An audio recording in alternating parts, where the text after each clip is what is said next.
It's time for another edition of We Welcome Your Teams, a podcast about the most unique job in sport, football stadium announcers.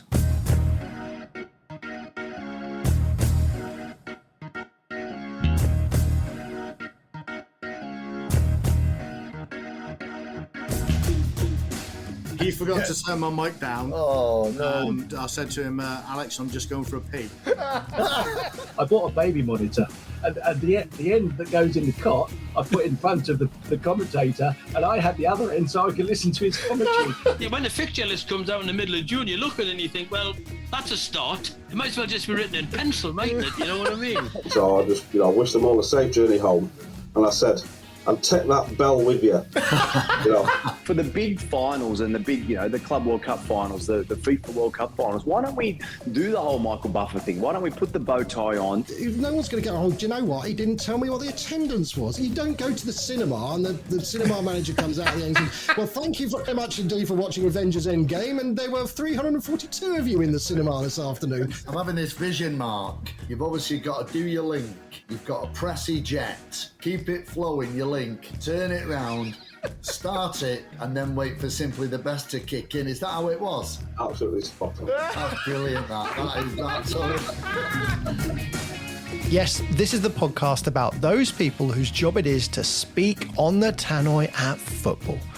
We count ourselves as some of the luckiest people in the game, and on this podcast, talk about how we got the job, why we love doing it, and the moments we've been part of for our respective clubs. Some of them amazing, some historic, and some just downright embarrassing. From the plate-spinning DJ/presenters to the professional gobs on sticks, there are loads of stories to tell from years of being part of the British institution that is a football match day. It's a job full of pressure, quirks, laughs, and amazement, and there's a good chance we'll muse over the finer details of the job that no normal fan would know even existed until now. Brought to you alongside the team behind the best music on match days, Shoot Music, this is We Welcome Your Teams.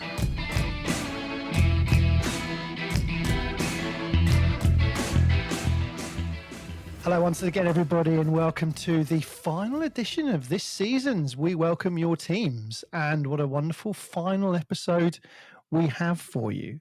I'll get to our guests shortly. I want to do a very quick shout out to all of our guests from this series and past series, actually, who got the Wembley experience in May. So that's Alex Kirkley at Man City, Mike Rankin at Crystal Palace, Rory Fallow at Sunderland, Gary Sinclair from Sheffield United, Barry Galvin from Leyton Orient, Brian Cole from Charlton, and Simon Hill from Walsall.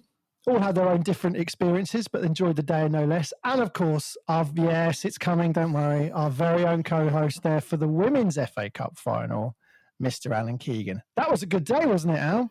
Well, the experience was good, Rich. I'm not sure about the day because Chelsea won the domestic treble. So I had a tough week, shall we say, in that week of finals. So and it all started on the Sunday. So not the greatest day. But listen, to have that experience at Wembley is always good. It doesn't matter. It's just fantastic to be part of our national stadium and to be there at an event. So talking of finals, this episode is dedicated to the experience of a Europa League final. And obviously, Alan, our regular co-host, is already on board. So let's speak to a man who was his counterpart for the night and someone who came away ever so slightly happier from the experience.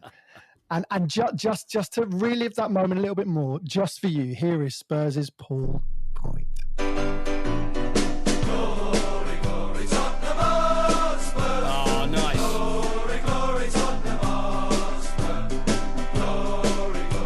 How are you, Paul? I'm great, Rich. I'm really good. Listen, we had me and Al did have a nice time, though, didn't we, Al? I mean, we did. I mean, if ever you could have two rivals be friends and try and keep it, we did pretty good together, didn't we? Listen, it was. I did say to you on the night, listen, we all get on with a lot of the announcers and one thing and another, but I think if I was going to share the experience with anybody, it was great to share it with Paul. And we've done a semi-final before, haven't we, at Wembley, Paul? And, yes. And you were, mine host. You were absolutely brilliant that day, and gave me a fantastic experience because Spurs were actually resident at Wembley Stadium, weren't they, that time? So That's you know, right. you knew everybody. You know how to get into all the VIP areas, and we had a fun. And then you came along and beat us, then off you went, and that was it. And then you had a lovely time, didn't you? Yeah, well, that particular occasion was fantastic. But no, listen, it was great. It was brilliant, and it was really good to share it with you, mate.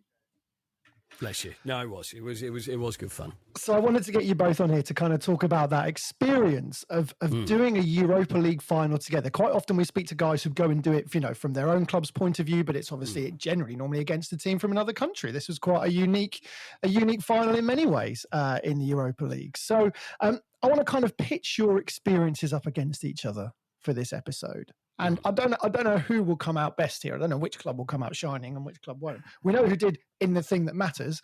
But what I wanted to chat to you about was after your respective semi-finals, how soon did you find out that you would be going to Bilbao? Paul? Right. Well, actually, I'm just trying to think. I think the first thing, I know this is probably the same as Al as well, is that when we got through, I'm thinking, am I going or aren't I going? Because obviously that's always we think, am I on the plane? What's going to happen? Aren't I? Because it was quite soon, because it was only, a couple of weeks, wasn't it, after the semi-final? Yeah. The final? Because with when we had the Champions League, it was like a month, so it was quite a long time. So, yeah, I think it was within a couple of days, and I thought, well, I'm just going to take the bull by the horns instead of wait for the call. So phoned up and say, so... am I? And then the guy finally said, I've got good news for you. You're going. And I said, well, I should bloody well think I should be going. Well, I should think so too. So yeah, it was organised that, see, I got more of an experience probably than Alan did, because I know you did it all in a day, and we had all our ex-players come along. They did it in a day. So I flew out on the Tuesday morning and didn't leave until the Thursday afternoon. So I got plenty of time there, which was great because we had the fan park, etc.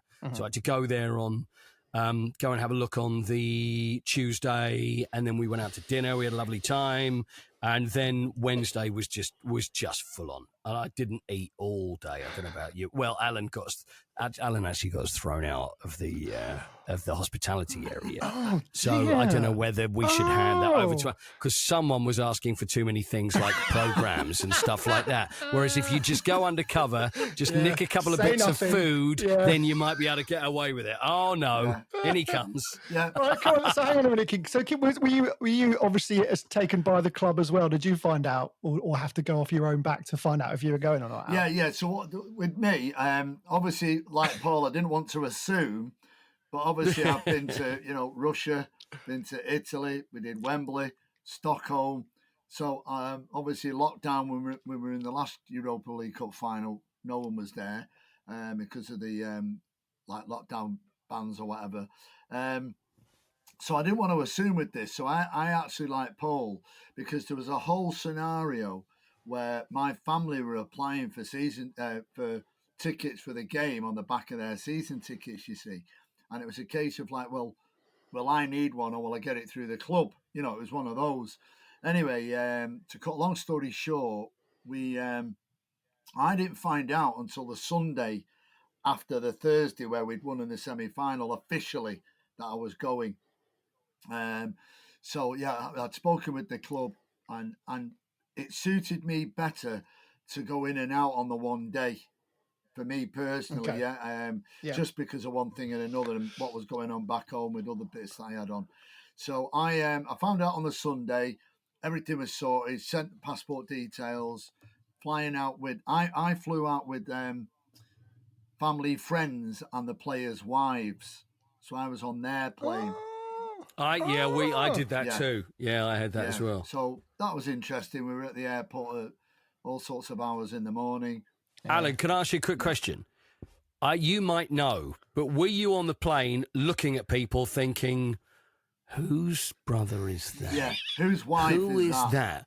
I thought I'd spotted, I'm thinking, that guy looks just like Ben Davis. And he's opened his mouth and gone, what did the guy with? I'm thinking, no, that's not been any relationship. But I couldn't help doing it. And I was going, who do you reckon that person's with? It was a real who's who on the aeroplane. And you've got the, I think I'm allowed to say the wags, they were on the plane, and looking all fantastic at 4 o'clock in the morning with the curly ringlets and makeup was fantastic. And honestly, they looked brilliant. And the kids were there. So, yeah, I mean, that was the experience for me. I found out on the Sunday, flew out on the day trip, as they call it, in and out. It's the closest as announcers that we get, I suppose, to finding out if you've been called up for England, isn't it? Because, you know, the press is always talking about the team coming out soon. Thomas Tuchel's about to name his team. And you've just got, you know, over the few days, you've got your eyes on your phone, haven't you? You like to know the number that calls, that it's going to be, you know, the club calling you, don't you? You're just checking. Well, see, the thing is, it's great and you're really excited that you've been asked. But you'd be pretty pissed off if you weren't asked. You know what I mean? If they say, we've got someone else who's going to do the teams, because we know that that's the way UEFA do it. And I don't want to jump the gun, but me and Al, we assumed that we'd be on the pitch doing this. Yeah. And it was only when we got there, wasn't it, when we walked in, and it was like, hold on, what are we doing up here? What are we set up here? I saw some interesting pictures. I want to get onto this. I just want to track back, actually, because there's no way I'm glazing over this. Yeah. How come you got thrown out of hospitality? Well, let me take over here. I'll let him give that eyewitness account, please. There's two versions. Okay, I'll give you the true version, and Alan can give you the fake version. So fake news. So we get there. What was it? We had to meet in the afternoon, didn't we? So you had to go through. Yeah, I know. You had a nightmare trying to go through all the accreditation and everything. Yeah, well, just before we go on to Paul's version of what we're going to talk about, so I had to go straight to the fan zone when I landed. But there was a nightmare with getting to the fan zone because taxi queue at the airport was about an hour and a half wait list. So I had to get the staff coach into Bilbao and then get a taxi out. So it was all, I mean, you know, it was just crazy, but flustered. Yes, and then I had to get from the fan zone to where we had to meet. And then, you know, you would think the accreditation centre would be near the entrance of where you go in to the media and press bit. But, oh, no, it's like half a mile across the road. So so I had all that shenanigans. But anyway, I got in, but over to Paul. Excuses placed. I had people do that for me. Well, I don't know whether I had people do that for me, but we had. But the fans, we had the fan zone, didn't we? Have you not heard? Yeah, they cut down. Yeah. Oh no, that person, they're not working here anymore. The person that does that. Okay, multitasking, Paul.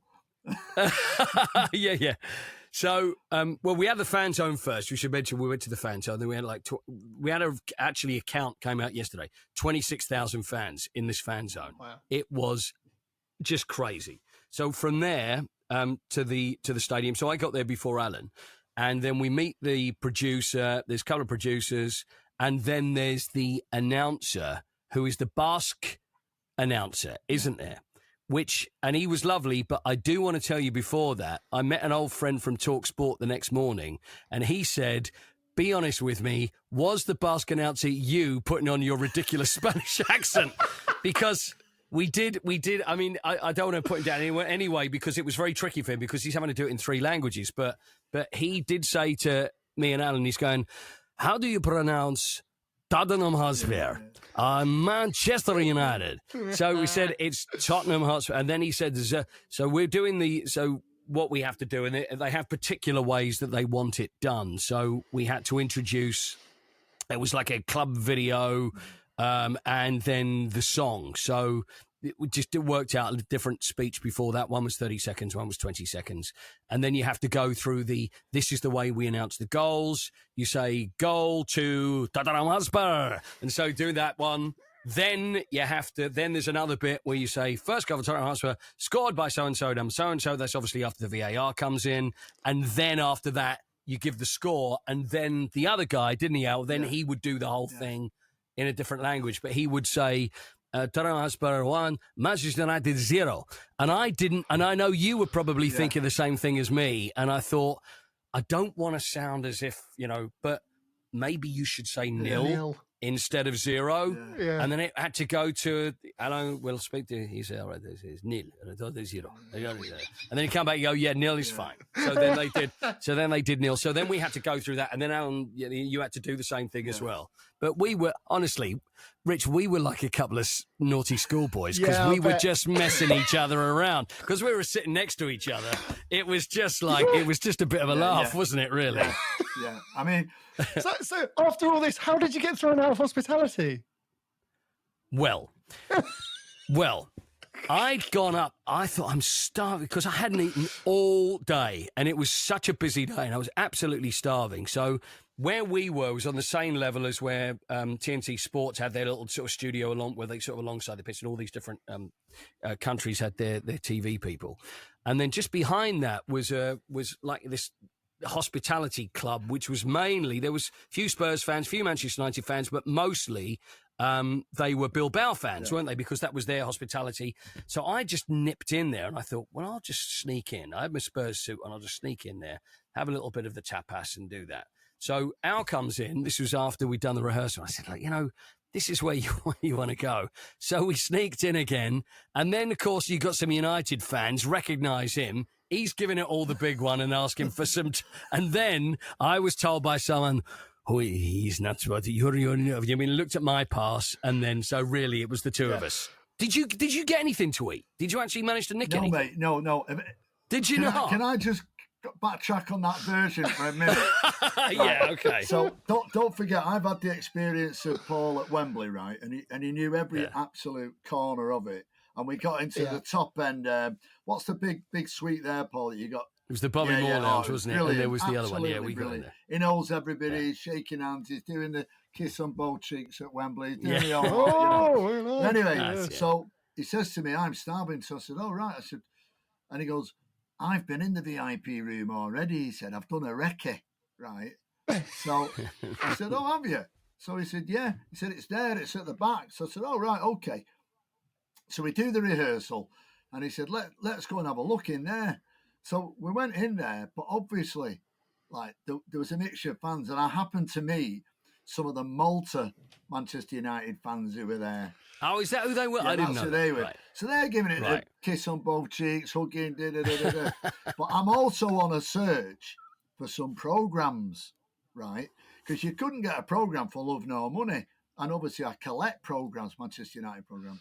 So I'm trying to sort of do the networking. I'm looking to where Paul is. He's there fraternising with somebody over there. And the next minute, he comes over to me and says, we've got to leave.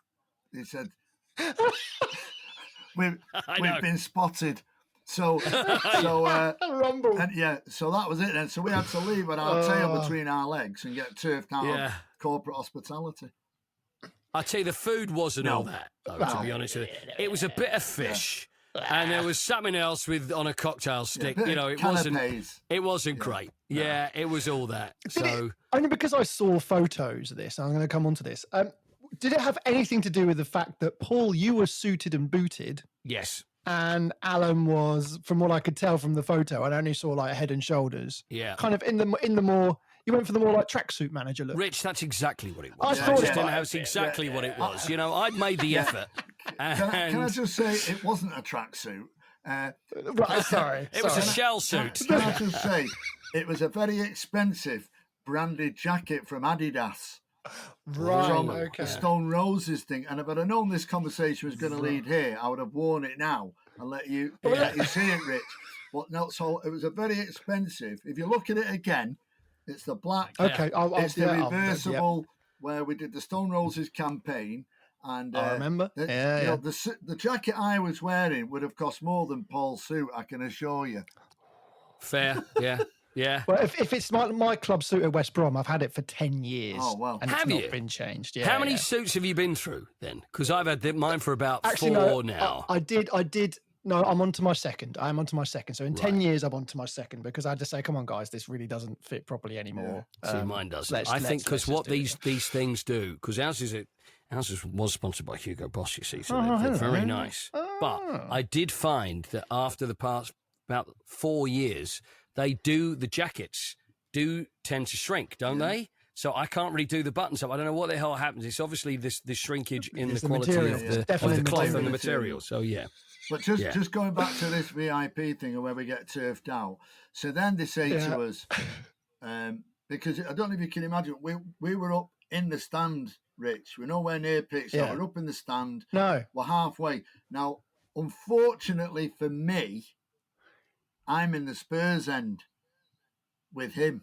Ooh. Right, he's loving it. He's giving it the royal wave and all that. He thinks he's in the royal box, you know. He's waving down, blowing kisses to them. And I'm looking over at the other end of the stadium where all the Man United fans are. Because if you can imagine, we're behind the goal, halfway up. Oh, okay. So you are miles away then. Yeah. And okay. So we've got Paul, me. We've got the guy who's sort of semi-producing, directing us there, and then we've got the announcer from the stadium on his right hand side, and then obviously we've got headphones on and sets and one thing and another. So it was interesting to be stood there for the whole period, up against it before you'd even started. Okay, it's back to the chat with our guests shortly, but first, let's take a bit of time to tell you about why we love working with Shoot Music. They are the #1 music provider to the sport DJ community, and there's no point being a great announcer if there isn't great music to back you up on your match day. So, Shoot Music have a match day DJ service. You sign up for free and get new music sent straight to you because they know that stadium atmospheres need creating and curating. You'll get access to handy instrumental versions, crowd-pleasing remixes, and specialised DJ mixes straight to your inbox, ready for your next match day. So to sign up, email them info@shootmusic.co.uk. Feel free to let them know you heard about them here on the We Welcome Your Teams podcast. This month, the team have sent round some amazing tracks. Here are 3 of our favourites. First up, it's the new single from Sports Team. This is from their 3rd upcoming album, which is going to be titled Boys These Days. And that's the title of this track, Boys These Days.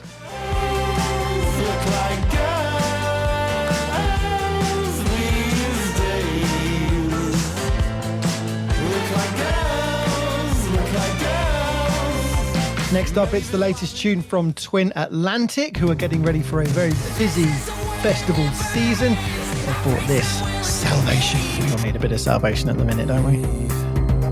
Salvation!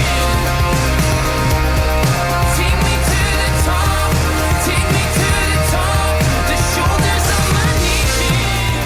And finally, it's the latest tune from Paul Oakenfold. This is called Novocaine. Features the vocals of Charlotte Haining. Get your rave on.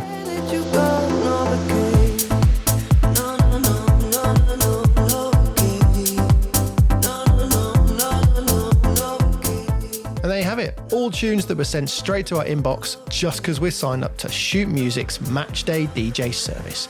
Perfect for announcers looking for new tunes to add to their matchday playlist or recommendations to pass on to that person in charge of matchday music. Shoot will also support the great job announcers are doing with social media plugs and interviews with them as well. Plus, they're always looking for that next artist/club collaboration that could involve your team. And remember to see which tunes are doing the business at sports stadia around the world. Check out the Stadium Chart. There's a new one published every month. Okay, that's plenty for now about the great job Shoot Music do. Let's get you back to our guests with this episode of We Welcome Your Teams.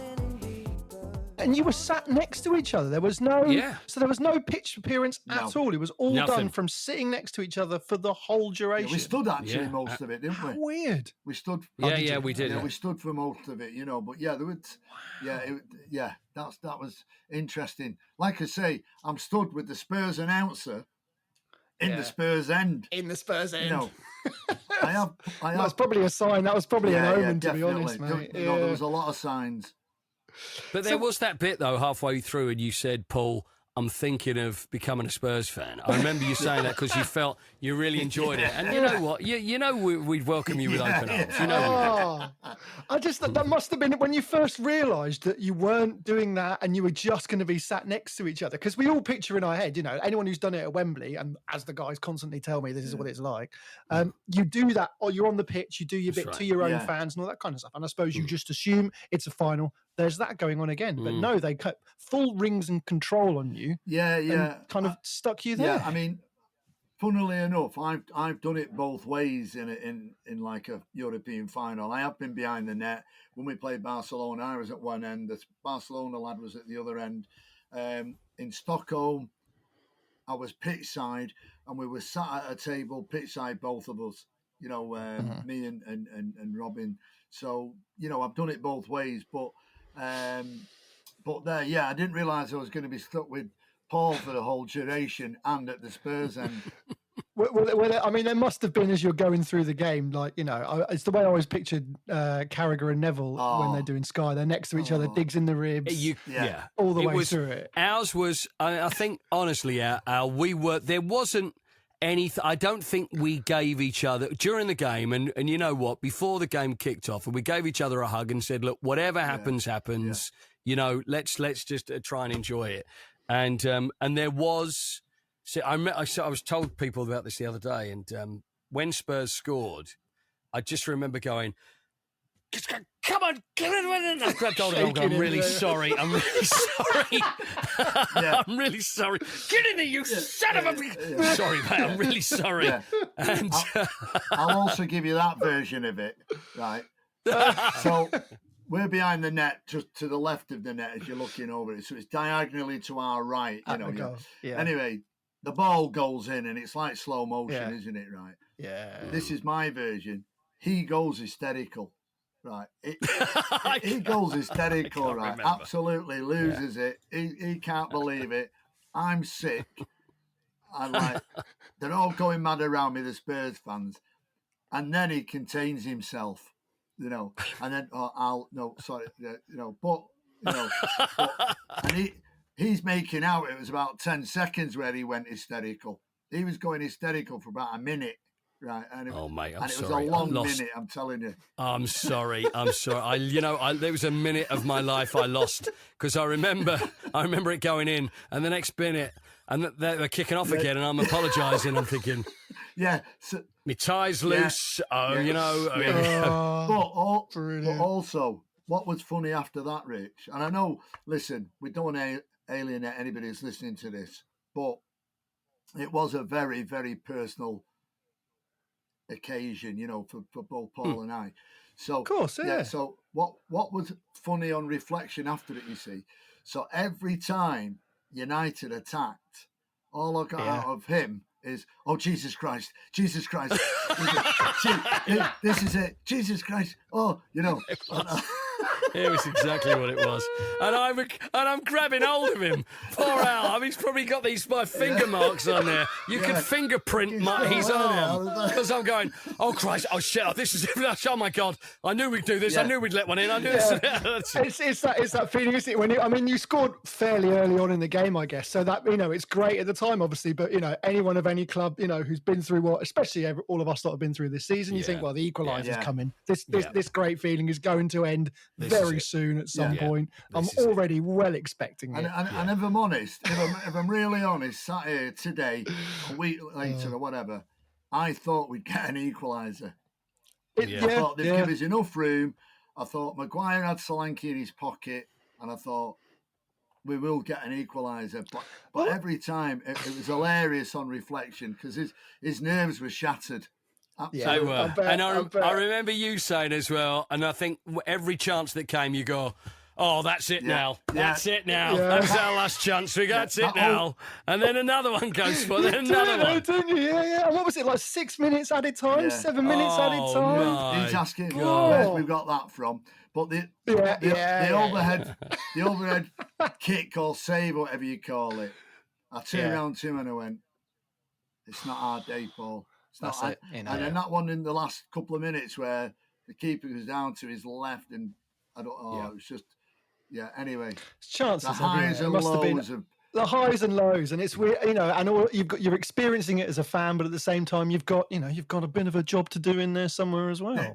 See, that's the worst thing, isn't it? That is the worst thing, and that was what I didn't want it to ruin my experience. I mean, I know it sounds ridiculous, and we all know how lucky we are to do what we do, but then to go along and then have to, because essentially we're on our own. We're not with other fans of our club.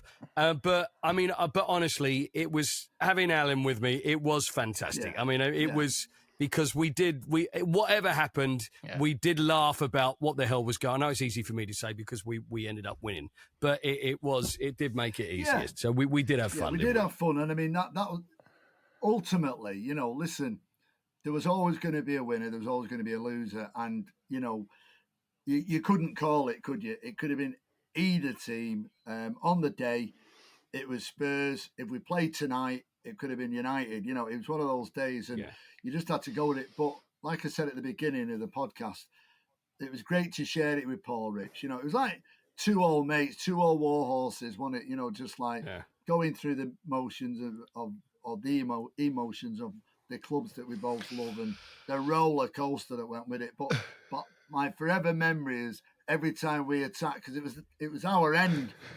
His nerves were shattered. Honestly, it's absolutely. It's so funny you saying that because I don't. Now you say it, and I can see myself doing it. Whereas it didn't occur to me to tell him to go every time we're going. Oh God, okay, but I know that's me. That's me all over. Yeah. And it's the old. Oh, this is it. Oh, we're gonna bloody blow it now. Oh, bleeding blimey. Yeah, that's what you do, isn't it? And isn't it funny that and this is God. I'd hate to admit this to anybody, but I think probably what we do, and we have to, we give this positivity, and everybody looks to us to think, well, they think it's going to be okay, whereas really inwardly we're probably all completely the opposite of that, and just going, we're going to be really thinking, oh God, no, what's going to happen? What's going to happen? I've always been conscious at West Brom because of where the tunnel is and where the two managers sit and where I sit.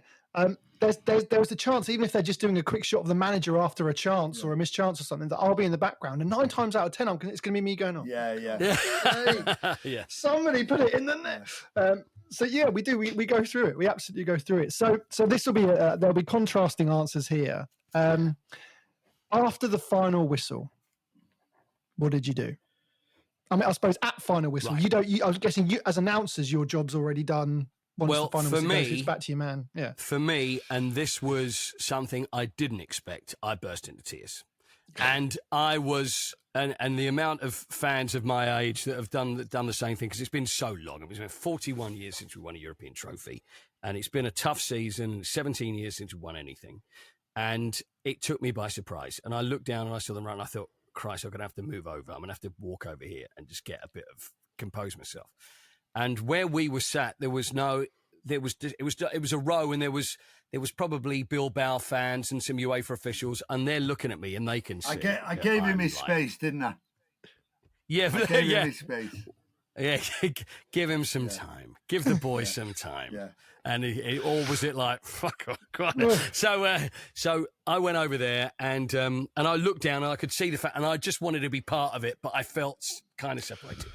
And then Alan comes over, bless him, and then says, listen, mate, I hope you don't mind, but I'm going to get out of here. And I said, absolutely, and thanks very much. And then off he went. And then afterwards, it was really weird because I stuck around and stayed where I was. Then I went down where the fans were and ended up going out. Cut a very long story short, I left, and then it was all loads of fans. I was speaking to loads and loads of fans. And then afterwards, here comes the saddest part of it all. Is that a lot of the staff that I was working with, they'd gone off to work at the players' party, which I wasn't invited to.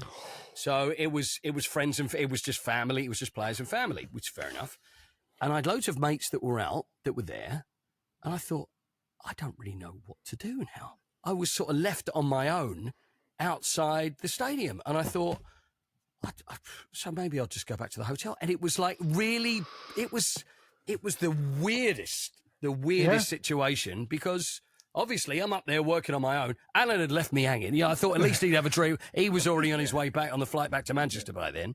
But that was it. But it was an incredible occasion. But the amount of people we saw and everything, it just meant, I mean, you're used to, I mean, let's be honest, you've been through it a lot more times. You've won everything. It's been so long, and it meant so much to all these fans who hadn't experienced it. And it was the same with me. And it was just surprising how emotional it was, because it was really emotional. It was very bizarre. Not that I've thought about it that hard, but it has come to mind, if we ever got to say like a playoff final, and I've gone through all the exciting stuff that would be around doing it and the game and all that kind of stuff. But if we win, what then? Yeah. What do you do? Because I wasn't sure if different announcers are at different levels with the club, and someone like you, Paul, you've been there for a long time and you're really well ingratiated with the club. So I actually half expected that you'd be down, on the end of the photo when the trophy present, like bouncing up and down with everybody. Funny because when we played Liverpool in the Champions League final, we were down on the pitch, and so it was right alongside. So I could go out, and I remember walking up and down and thinking, I thought, well, that's where I'm going to be when it happens. I'm going to make sure I'm down there and just. But I couldn't get down there, and that was it. And and also what I was doing, where our pass was, we had all these numbers. I didn't know what it stood for, and there was a QR code on the back. I'm trying to get my phone to take a picture of the QR code to find out what these numbers are and where I could get, because I couldn't imagine going down there amongst all these people going, I want to go there. Go, you can't go on, you go. So I don't even know whether I could have done or whether I would. I just didn't know where to go, what to do. I was leaning over. Then there were some Spurs fans that saw me and they were waving up, and I was like waving. And tears coming. Honestly, Alan, you did the right thing, mate, to just leave me there. I would have left me there. I was all over the shop. It's would we feel justified, any of us, when we, the team are down celebrating, all the staff are out celebrating, all that kind of stuff, where, players' families. Can any of us see ourselves going up to the side of the pitch and going, "Oh, I'm the announcer, so can you let me in?" No, can we? Never. No, I mean, I know there's some in the past that have probably thought, I am as important, but we're not, for crying out loud. I mean, I just wanted to see if I could go down there, have a little wander up and down. Do you know what I mean? Because I remember nicking stuff from the tunnel once, the last one. But it was, we certainly, it's not for us. Not what we do. It's just not what we do. And so, Al, you were literally out of the stadium and on the bus and on the plane. Yeah, well, so the situation is, obviously we've got the extra time, the 7 minutes or whatever it was. And you just sort of think it's not going to happen now. The game's gone. We've had opportunity to score. It's not happened. And I'd resign myself. You never give up, obviously. You hope there might be a goal. Yeah. And the whistle went, and we sort of hugged and embraced and shook hands, didn't we, Paul, and all the rest of it. And then, obviously, I could see, obviously, from where I was stood with these guys, Paul went over to the right, where the balcony was, so to speak, in the stand. And, you can see some Spurs fans, and he's giving it the royal waves and all the rest of it, and blowing kisses and everything. But get out of it, come on. But then I could see he was getting a bit emotional, and I thought, I'll just let him have his moment, And then I'm stood, and have you come across Julian, Rich? Some of the announcers might have done who've done Wembley, but Julian from 360 Events. 360, yeah, I've heard of it, yeah. So Julian's obviously the owner or one of the partners, and he was there doing something to do with the finale, and he was stood on my left. I don't know if you're aware of this, Paul. And I'm looking over at Paul, and I'm looking at the Spurs fans, and the United end has started to clear, and he just put his hand on my shoulder. Never said anything. Just put his hand on my shoulder. I'm having a bottle of water, and I'm looking over, and he just looked at me, and he didn't need to say anything. It's quite a, special moment that with Julian, because I've obviously known him for many, many years, and he didn't have to say anything. I'm sorry, mate, or what a shame. Just put his hand on my shoulder. Obviously I was very, very disappointed, because of the whole bigger picture, as, the joy that Paul had, because what it meant to Spurs, Champions League, all the rest of it, we've got nothing like that. But and then I just waited a few minutes, and then, they were getting the podium ready for the set build and the presentation. And that's when I went over to him. Then I just thought, look, I've got to get back to the coach anyway, and I'm going to go. And I just shook hands, gave him a hug, and said, hope you don't mind, I'm going to go. Adios. Yeah. Adios. That was very honestly, Rich. Yeah, he's a classy fella. He did it. He was smashing. Just going back to my networking in the VIP room, right? Yes. But, so with your expensive but looks like shit jacket, yeah. I'm looking for programs and everything else, and can I just say that I'd networked with that many people? They started to come at me from different angles, and he didn't refuse his program when I give it him. You know what? I left it there. I never got it. Oh. I left it there. I have the old scripts, and I always want to keep stuff as souvenir. I was in such a... I was going to ask if anybody, removed anything. Such a tizzy, I didn't... And also, did you know, the other thing, I tell you what, is that when we were in there, Alan's going, I can't see this. I've forgot my glasses. Yeah. So I've had to go like this, and I've given him my glasses... Which, funny enough, Alan, are still in Bilbao because I lost the bastards and I don't know where they've gone. So I had to go to some pharmacy and buy some cheap reading glasses because I couldn't see anything I was reading the next day. Did you have them? Well, you nicked them. Have you got them? Are you sure? Back down beside your script, mate. I'm telling you. Okay, because I went all the way back. I went out. They even went all the way back, looking for my glasses. I said no, and then they said everybody had gone. So the weirdest thing is I'm walking around outside the stadium, looking around the floor all over this place. And you forgot the programme I got for you. Yeah, I know. Yeah, because I was saying, I know that's probably still there as well. We got the glasses, everything, the Sharpie. This is it. That what was becoming a blustering relationship is now going to end. Yeah. Horribly. Well, now the truth's coming out, Rich. Yeah. Now it's like Jerry Springer show. You know? Yeah. One final thing I was just going to say to you, Paul. Do you know who was standing in for you back at the Tottenham Hotspur Stadium? Because there was like an open pitch party, wasn't there? Well, there wasn't supposed to be a pitch party, but it turned into one, didn't it? Yeah. Now this is Carl. Now this is so funny because we've got the fellow called Carl Yaxley, who's the stadium producer.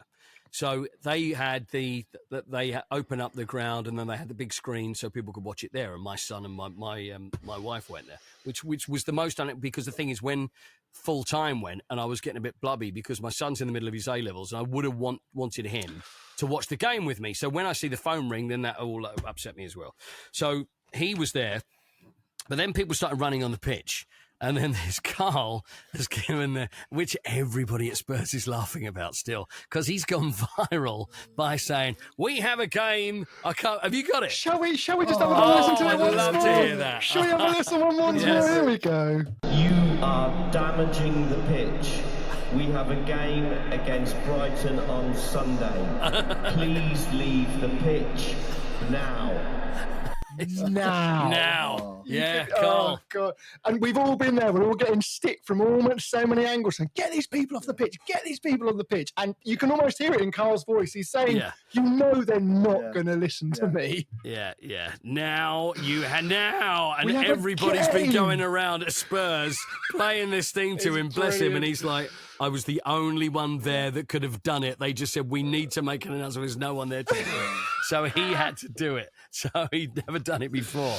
I think he secretly likes it, though. Careful now. All of a sudden, he's got a taste of the gig, you see. I know, that's it. One taste of it. Yeah. Well, look, gents, thank you very much. I'm going to leave you to your pre-seasons, which I'm guessing is slightly different. Whereas, Paul, you've got Champions League to prep for. And Al... Hey, I'm just... Fixture releases in June. I'm just trying to learn how you say number 10.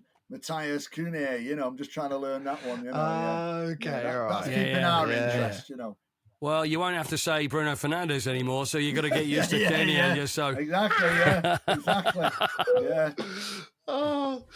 Gents, thank you very much. I'm so glad, in a way, despite the result, it sounds like it was a cracking day out, and it does make the rest of us long for a final where we can sit with our fellow announcer and go through it like that. I think it'd be brilliant. I think it'd be absolutely brilliant. It was brilliant.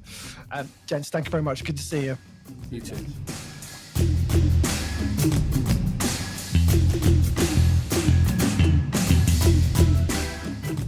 So yes, thank you very much to Paul and to Alan as always, and thanks to you for listening. If you want to get in touch with us before we get going for the new season with a new set of announcers and guests, you can email us hello@wewelcomeyourteams.com. On Twitter, we are @AnnouncersPod. And on Instagram, @WeWelcomeYourTeamsPod. And as always, thanks to the guys at Shoot Music for being behind the podcast as always. But for now, it's clipboards down and mics definitely switched off to save the batteries. And in a few weeks, we'll be back. See you soon.